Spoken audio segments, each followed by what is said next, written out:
Common question যে trading না investing কোনটা বেশি প্রফিটেবল, এটা বেশিরভাগই নিউ কামারদের ক্ষেত্রেই হয়। এটা কিন্তু খুবই গুরুত্বপূর্ণ কোশ্চেন।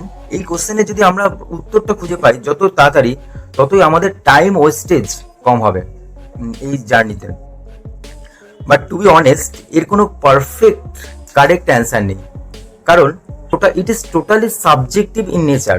লাইক দেখো, ইনভেস্টিং এবং ট্রেডিং দুটো ডোমেনেই কিন্তু সাকসেসফুল পিপল আমাদের আছেন। বিজয় কেডিয়া, আশিস কিচুলিয়া, দেন রাকেশ ঝুনঝুনওয়ালা। যদিও Rakesh Jhunjhunwala was also a good trader, but in trading ডোমেনে ইন্ডিয়ার থেকেও কিন্তু ইন ওয়েস্টার্ন কান্ট্রিজে লাইক ইউএস, কানাডায় there are so many peoples are out there like Mark Minervini, Paul Taylor Jones, Nicholas Darvas, okay, etc. তো এটা তো প্রমাণিত যে তুমি ইনভেস্টিং করেও কিন্তু তুমি সাকসেসফুল হতে পারো, সেই সঙ্গে ট্রেডিংয়েও কিন্তু তুমি কনসিস্টেন্ট প্রফিটেবল হতে পারো। তবে এটা বোঝার জন্য দুটো ইম্পর্টেন্ট ক্রাইটেরিয়া সেটা তোমাকে জাজ করতে হবে।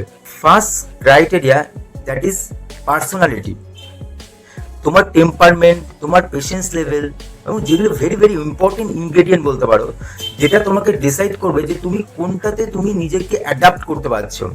যে অ্যাডাপ্টেবিলিটি, যেটা একটু এক্সপেরিমেন্টিভ নেচার, তোমাকে এক্সপেরিমেন্ট করতে হবে একটু।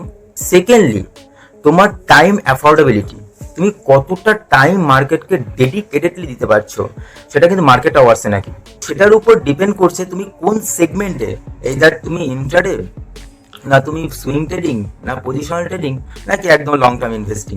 তো এই জিনিসগুলো, এই দুটো ইম্পর্টেন্ট ক্রাইটেরিয়া আমার মনে হয় যে তোমাকে নিজেকে জাজমেন্ট করতে হবে, তাহলে কিন্তু তোমাকে বুঝতে পারবে যে কোনটা তোমার ক্ষেত্রে বেশি সুইটেবল। ওকে, তোমাদের কি এই বিষয়ে অভিব্যক্তি, please comment down. So like and subscribe. Thank you so much.